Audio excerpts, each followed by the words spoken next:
Okay, welcome back to the Old Colony Cast, a podcast about all things Plymouth and the surrounding area. I am your producer, Fish, and joining me today is Andy's co-host, Hannah. Whoa, that was a burn. I'm sorry, I'm not a co-host. I'm just the producer. That's how it works. Andy's co-host. Yeah, I guess that makes sense. Yeah, you're Andy's co-host. Andy is Hannah's co-host. Yeah, that makes but sense. But not today. Yeah. Again. Andy is gone still. Yeah. He is not tied up in the other room in our office with a sock jammed in his mouth. I don't know what you're talking about. He's alive. He's fine. I mean, this will come out in like a month. We make no promises. What is he doing? What event? Right now, he is at a figure drawing down in New Bedford. Oh, okay. Yeah, so he is down there running that. So we're recording. Doing this because Andy has basically booked December. Yeah. Fully. We may not have a mutual day off between now and New Year's. So, yeah, this is going to be a lot of fun. All right. So, Hannah, what are we talking about today? I thought I'd do something a little festive. Oh, good. And again, a little creative because I didn't have the list. Yeah, listeners, we as we brought up last episode, we have a Google Doc with a bunch of suggested topics on it that, in theory, we would use in practice. Is getting longer a lot faster than we're checking things off. Yeah. So, because we have ideas, and then we'll have 3 ideas, write them down, and then do 2 episodes. Yep. And then do 2 episodes where Hannah did not have access to the list. Or we'll be like, let's do this thing from the list, and I go, yes. And then start doing it, get distracted, and do an entire episode on something else because she found something cool while she was researching. So that's happened a couple times. At least, yeah. And that is how we do. That is our method. Yeah. It seems to work, so we're going to roll with it. And then the list is always there. Yeah, the list is always, not always there, Hannah. We were just talking about how the list stopped being there for you. Well, I just knew that I could come up with something. The list exists. Yes. Yeah. So I wanted to do something of the season, Christmassy, holiday. Yeah, reasonable. Yule. Not many people celebrate Yule anymore. No. I do. Okay. But I didn't know you were not really a Viking. A pagan. No, that tracks. Yeah. Yeah. So. No, a very specific kind of pagan was the one that caught me off guard. Yeah. So I wanted to talk about a couple. I want to talk about some Christmas decorations. Okay. Okay. Sure. So. 'Tis the season. There's a few different kinds. You see people decorate with a Christmas tree. Yes. Right? Garland of all different kinds. People make garland out of cranberries. Have you seen that? Yes. Yeah. Popcorn. Cranberries is of the area. Popcorn. There's corn. We could grow corn. Yeah. I mean, you can. I love popcorn. Yeah, popcorn's good. The problem with popcorn garland is that means that's popcorn I'm not eating, and by the time I can eat it, it's stale. I've tried to make it before. It's very tasky.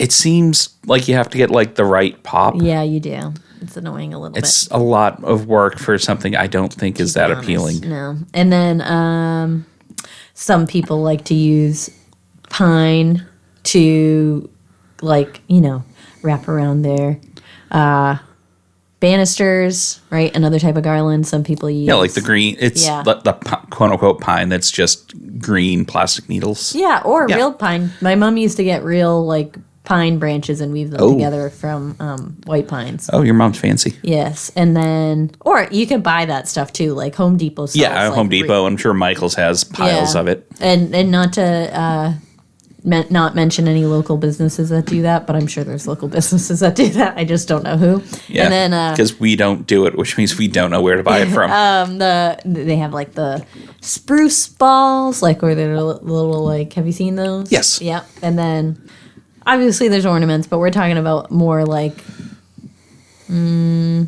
plant-based, right? And then wreaths. Yes. People make wreaths.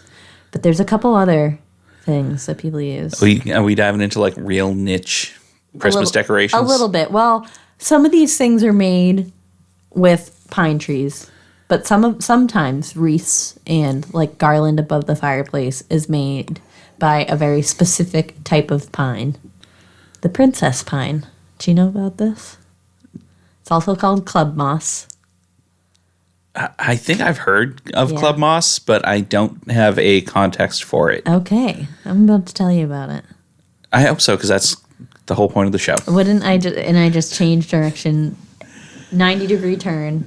We're now talking about, no, I'm kidding. So Princess Pine, as one of its common names, part of the Lycopodiaceae family. Moving hold on. Native to the eastern United States and the southeast of Canada. It spreads from, or grows from Georgia to Nova Scotia, and it grows in the understory of temperate conifer forests, and it is part of a clonal colony, or like the plant is known to be part of clonal colonies. Do you know what those are? Go on. So when you see these, like, so. Oh, is this like when there were like a ton of plants above Yeah. ground, but they all share the same root system? Yes. They're all the same plant. They're all the same plant. That's exactly Yes, they're all right. literally the same plant with just different bits popping up. Yes, they're genetically the same plant. That is exactly right. I knew you would know. I know what cloning is. And yeah, that's how their systems grow, and it grows more plants just below the surface, and new shoots will come up. So, it's very cute. It's one of my favorite plants. Are you looking up a picture? Of course I am. It's what I do. Yeah. It's very soft, very green. It's an evergreen. Why it has the Princess Pine name. And it only gets about like 6-ish inches tall ever. Oh, that's cute. Isn't it cute? Yeah. And then when it snows, and if the layer of snow isn't like too deep, it just It kind of pops. Yeah. yeah, Yeah. it pops out. It looks like tiny little Christmas trees. It looks like tiny little Christmas yes, trees. which is the whole point. Very nice. They're very lovely. The clusters that they grow in are like super cute. Yes. Sometimes you will find like the new random one on its own. Yeah. And that's like the start of A new little clump. Yes. Yeah. They grow upright shoots, like a centimeter of an upright shoot once a year. So like little bit. Yeah. Little tiny bit. They're tiny, and they're gonna stay tiny. They're not getting any bigger. No, that's the whole point. It's an aerial shoot, and then on one side or the other, like it'll grow a 90-degree. I'm gonna call it like We're going to call it a branch. It's something else. There is a very technical Yeah. like term that we are not going to use for one. I pretty much have this written out. I'm like, there are actually like very technical terms for this, because it's like they're not technically branches. It's not a branch because technically it's not a tree. Yeah. And really doesn't have a trunk. And if you don't have a trunk, you can't have branches, Yeah. because that is how this But works. that's what it is. It's a 90-degree branch. You're going to call it a branch because odds are listeners, you are not an expert in this. Neither are we. You're not an expert. You're not a botanist. Thank you. I could not find the word botanist in my head. So it's going to grow tiny little bit upright, and then have a new shoot that comes off to the side at a 90-degree angle. Mm-hmm. The next year, it will do the opposite side of the 90-degree. So the way you can tell how old the plant is by how many like legally distinct from branches it has. Yeah. Yes. And I literally wrote, like, this is the dumbed down version of explaining this. And it really is, because when you read it from, like, the Wikipedia, for example, which gives, like, the most... Having looked at the Wikipedia, it's using a lot of words that... Okay, so I'm going to read a single sentence from here. It's like it makes it so much I'm more going to try to read a single sentence from here, because I don't recognize a lot of these words. Yeah. Arbuscular mycorrhizal associations have been characterized in all stages of lycophyte life cycle, myco-heterotrophic gameophyte, photosynthetic surface-dwelling gameophyte, young sporophyte, and mature sporophyte. I know what many of those words mean. Maybe half. Yeah. Isn't that fun? I'm really proud of the fact that I think I said those all right, though. I think you did. I feel good. And thus is why I didn't feel like writing that right from it's fine. Wikipedia. I just wanted to give you the straight up version of it. So it's similar to rings on a tree. Yeah. Right? But this is just like how. Yeah, you don't even have to count in Yeah. you don't even have to cut it in half to see how old it is. Yes. So, which leads me to my next topic, harvesting. Okay. So we talked about one reason why it would be harvested, Christmas decorations. Another one was for flash powder. Okay. I didn't look into it. It wasn't the topic. Okay. No, hold on. Fine. Give me a second. Moving 'cause on. No. You're not moving on from explosives. Isn't that funny? Fun festive decorations. Wait a second. Oh. The spores are highly flammable and Yeah. have been used in fireworks. Isn't that cool? I knew A it. brown cloud of spores burned rapidly and brightly but with little heat and was considered safe by the standards of the time. Yeah. Okay, yeah, so it burns real good. Yeah, it does. But not real hot, which is nice. So, because it was used for Christmas decoration, now I actually know people who are like parent age of mine, like, right? That Like the age of your parents? yes, Okay. they're like, oh yeah, we used to collect this to make wreaths. Okay. So that it was used specifically to make wreaths, like Yeah. layer on. Yeah, and- because it's bright green and Yeah. around all the time. and it's so soft and cute. Yeah. And it's like not sappy. It's not too. It looks piney, but it isn't and piney, it's which not means going to really lose its needles the same way like a pine. it's not going to fall apart. It's Yeah. not going to get brown. It's not going to be sticky. Yes. And the reason why people loved it so much, or not a reason why, because people loved it so much, Yes. they picked it too much. Yeah, that's how we do. Yep. That so sounds like people. it actually became almost extinct in like certain areas of the Country. yeah. I'm assuming Not not here. really? Yeah, but it was like Indiana and another part. Oh, I feel like this would be the part of the country where it just got Got crazy. It still wasn't good. Like they had to like have a like referendum in certain areas just to like tell everyone to cool it. Please stop picking all the club moss. Yeah, so it got a little out of control. And yeah, if you don't pick it the right way, you will stunt the growth and development and like spreading of the plant. Yeah, which means there'll be even less for next time. And- Exactly. yeah. So there was some instruction on how to properly pick it. I'm sure people were just going and ripping it out of the ground. Just for anyone who's like never harvested anything for any reason, that's like almost never the way to do that for any plant. Well, no, that's weeding. That's Doesn't not matter. Like harvesting. Yeah, like it doesn't matter how it actually grows. Like the way this grows, if you were to do that, you actually like disrupt its system to the other plants in it, right? But also,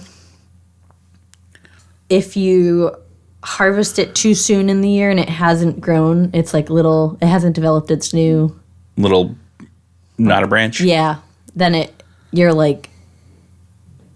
cutting it off too soon. Yeah, and it won't. Yeah. And then if it, they like described it in a way that it like would let people know that it was okay to pick. And it was hard for me not to write down exactly what they said. So if the strobilly was containing open sporophylls, then you could get it. So if it was fully green. Okay, so if it was fully green. Yeah. Fully green is what I surmised that to mean. But like full and open. Okay, yeah. Because there's like a new shoot look to it for a little Yeah, bit. like it's a moss kind of thing. It's a fern. So if it's not open, then it's not mature yet. Mm-hmm. Like fiddleheads. But exactly of. the opposite. Yeah, but it doesn't roll or anything. I know, it's the closest thing I could come up with off the top of my head. Yeah. It's close, but just keep in mind this does still look like a mini Christmas tree. Yes. So you had to clip fully matured lamp and like use clippers. Don't just pull it. Fully matured plants to not mess up the growth. I do see big, large clusters of these around the woods, but like not enough where I would feel confident cutting any of them. You don't want to harvest it yet because it's okay. I don't want to harvest it ever. Like Yeah. I just feel like the amount you need to make one wreath is insane. And like I would need to see an endless field of this crap to think it was okay to take it for your own needs. Yeah. Knowing what I know about Yeah. it, right? Like that doesn't mean I don't feel confident doing stuff with like other plants that I know can grow back no problem the next year or whatever. You just mentioned ferns, and I've like gone to town on ferns before because I'm like, it's up, it's out, it's good. It'll be back. Yep, exactly. So that is the story of the princess pine, which is I like to call it the princess pine. Okay. It's cute. And it was a staple, and like people who are alive today, Yes. like have gone and harvested it Yeah, for that reason. I'm sure there are people going out and harvesting it, Yeah, I bet. to this very, now. Yeah. And then, but it was not just of recent times, but like through history. Like since people could decorate, They've been using yeah, club moss because it's perfect. Yes, it's piney without being pine. It's a perfect vessel for Christmas spirit. It's a perfect pseudo pine. Yeah, we love it. But that's not the only Christmas thing I wanted to talk to you about. That's Go in on. the area. There's another one. This one's very popular. This plant. And Okay. You don't have to do anything with this plant other than hang it. And maybe not get caught under it. Okay, I'm sorry. Hannah, is it mistletoe?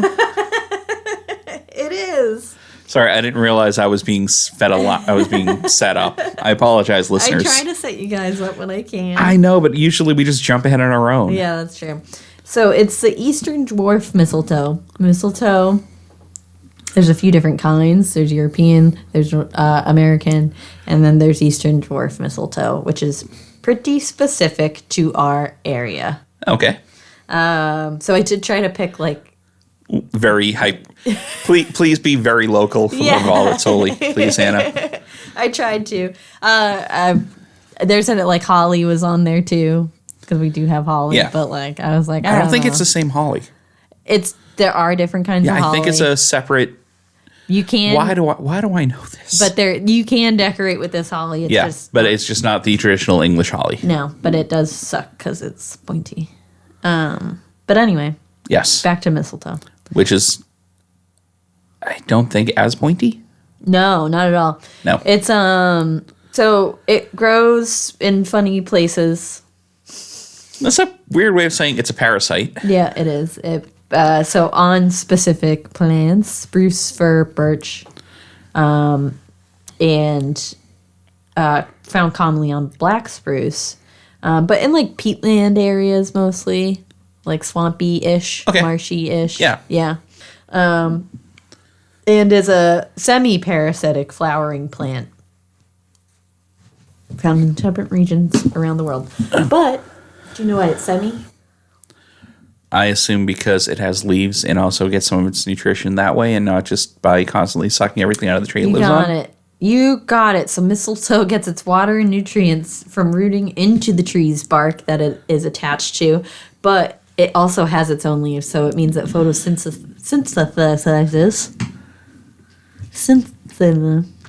Hannah, what's in that body armor? photosynthesizes There we go. on its own. So a little bit different from just like a true parasite, but it definitely needs another tree. Yeah, to because live. it doesn't. You can't like plant it in the dirt and.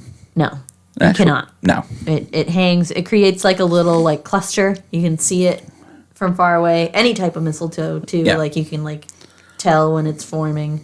I don't think I've ever seen wild mistletoe You probably have. I will tell you later on. what it during looks the like. recording, or like. Like, am I going to get a phone call in a week and a half going, so anyway, about that mistletoe that you've No, totally seen? I'll tell you in a second. Okay. But you probably have without realizing it around here. That happens. It looks different in other places of the world. It looks more like a ball. But it does weaken and kill its host tree. Yeah, it's a eventually. parasite. Most of them aren't great for you. Some birds rely very heavily on it for food, obviously, but also for nesting. Yes.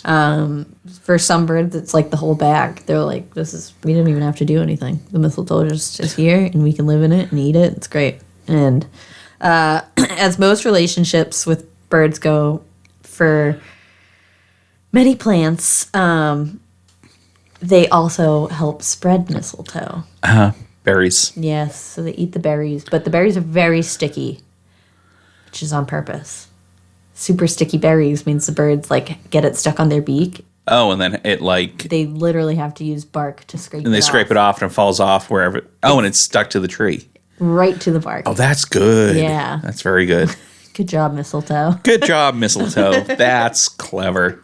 And so we talked about the types that are seen. I think the most common one is like the European with the nice little light leaves. Yeah, the and traditional. like, yeah. Most of the traditional things that we like see or think A of lot of our are traditional European. Christmas stuff is stolen from England. Yeah. Because we just. Or Germany. A lot Yeah. of Germany stuff. Yeah. Trees. Having a tree up is like originally from Germany, Yeah. I think. But I think we stole it from England. Yeah. Because I think by the time. Oh, it like blah, blah, blah. Yeah, I think it was a German tradition that got co-opted by the British, The and game then of telephone since with- at the time we were British, we just kind of kept doing it. Mm-hmm. So I think we just stole it from them, but we weren't us then. Gotcha. That does make sense. Good, because that sentence got lost somewhere in the middle. I'm happy I made it to the end. So, European American dwarf mistletoe. Yes. So, dwarf mistletoe, how you know that you are seeing dwarf mistletoe? It has a beard and a Scottish accent. Yes. It also was part of the 7 that was going to bring to Mordor. Okay. Yeah, So, no, it's. I'm glad that we both ended up in that terrible, terrible joke together, because that way it is neither of our faults. No, it creates what's called a witch's broom, which you've probably seen and maybe not known that was the name. It's a cluster of it's the tree's reaction to having the mistletoe like on it, Okay. so it like overgrowths Oh, like a little, and it looks like like a knob. it almost like looks just like a broom. Like there's like Oh. extra things. It's part mistletoe. That's what our mistletoe looks like. But also have you seen oak galls? Yes. So that's an oak tree's reaction to different like a type of wasp or different wasps. Yes. Right. So Yeah, that's what I thought we were talking about, kind of thing. I thought you meant burrs when you said No, I meant more like a yeah. okay, kind of, but no, it's like a sprawling overgrowth part of a pine tree. Oh, okay. And it does it on spruces, pines, and tamaracks, and it really just will all of a sudden look like a broom. Like there's a broom in the tree or something. Oh, But it's got some green on it because it's mistletoe. I see them pretty often, but that's how you know where mistletoe is in this area. okay. Did you look up a picture? No, I looked up what's a tamarack because it's not a species of tree that I'm super familiar with. Oh, Because I don't know if we have them around here. I don't think we do. So it's like It's just those. Not every tree I don't think has that reaction to mistletoe. no. It was just when you said Yeah. pine and spruce and then tamarack. I'm like, wait a second. I don't know this one. Give me a. I don't like not knowing what trees are. I think I only knew it because it's like a town in New Hampshire Yeah. that has some trees. Oh, there's also a tamarack, wine, and spirit. Anyway, no, we're Yeah. not going down that road. I don't really care. So Oh, it's a larch. Okay. a tamarack. A tamarack's an eastern larch. Okay, Okay. I'm fine. I'm back. There you go. I feel better now. I'm glad. So yeah, So, yes. it does. It makes witches' brooms on them. I drive by one all the time. And Okay. I never really knew that's what it was until Until you Yes. started doing it's like, oh, that's why. I've seen that 1,000 times. Mm-hmm. Okay. So do you know where kissing under the mistletoe comes from? No. The pagans. Well, the druids, the Celtic druids. Okay. Technically. So in America, they had a fun tradition of kissing under the mistletoe. This was rather recently in the 1800s, and they'd pick the berries off every time someone smooched under it. But once the berries were gone, the The kissing mistletoe was off limit. Yes. It's like it was. the kissing power was gone. No more. It's like now if you kiss on the mistletoe, you're on your own. Yeah. Good luck. This was your fault. See what happens. Yeah, you can walk into the mistletoe all you want, buddy. It's too late. But I knew I wanted to do something decorative inspired because I've been obsessed with Princess Pine for a long time. Okay. That is incredibly unsurprising. And I knew I wanted to like I knew I couldn't just talk about Princess Spine. I mean, if I really wanted to, I could. I feel like you could totally go on Princess Spine for like hours. Yeah. But I only had so much time, and I wanted to make like more like, what else do we have that can make Christmas what is decorations? local and seasonal? Yeah. So mistletoe, that was a fun one for me because I didn't know that much about it. No. Until you realized that you knew a lot about it. Yeah. And it's like, I've been seeing this for every day for the last 4 years. Yeah, no, witches' brooms are cool. And it's actually there's something that I'm part of, like different plant identification groups, and when people find them they'll post a picture. They're fun though. And even better to know why they exist. Yeah. But did you see it? Yeah, I'm looking it up now. Isn't it cool? Yeah, they're pretty cool. I like it. But for now, that's all I have about witches' brooms, Christmas decorate locally sourced. Yeah. Christmas decorations. And now that you know what Princess Pine is, don't touch it. Don't touch it. Like before, you didn't know what it was, and you wouldn't touch it because it was just a green thing in the forest. But now you know that you're not supposed to touch it. Yeah, don't touch it. I mean, I think it's technically okay here, but you shouldn't take anything that's not on your land anyway. Don't just graze from people's yards and state land. It's frowned upon. Exactly. I think that's it, though. And it's almost Christmas. Yeah, we're getting there. We're just the season. Mm-hmm. Yeah, we're in December now. I can't believe it. I know. I'm so tired. It's fine, Anna. Like another month and we'll be into New Year's and we'll be able to stop dealing with this. Yeah. Retail, man. Yeah. Yay, day job. Anyway, so would you like to take us out? I guess this is the part where we stop talking. And thanks for checking out the show today, listeners. If you enjoyed the content today, you can go over to patreon.com/Inebri-art to support the show. You can join over there for just a few dollars a month and help us provide this fun content that you just checked out. You can also email us at Inebri-art.com with your questions, complaints, and concerns, or you can find us on all social medias at Inebri-art or at Inebri-art6 on Instagram. And also don't forget to check out our other shows, Bar Talk Podcast, Old Colony Cast, Inebri-art, and all the other shows on the Inebri-art Network, which you can find at Inebri-art.com. Thanks again for listening.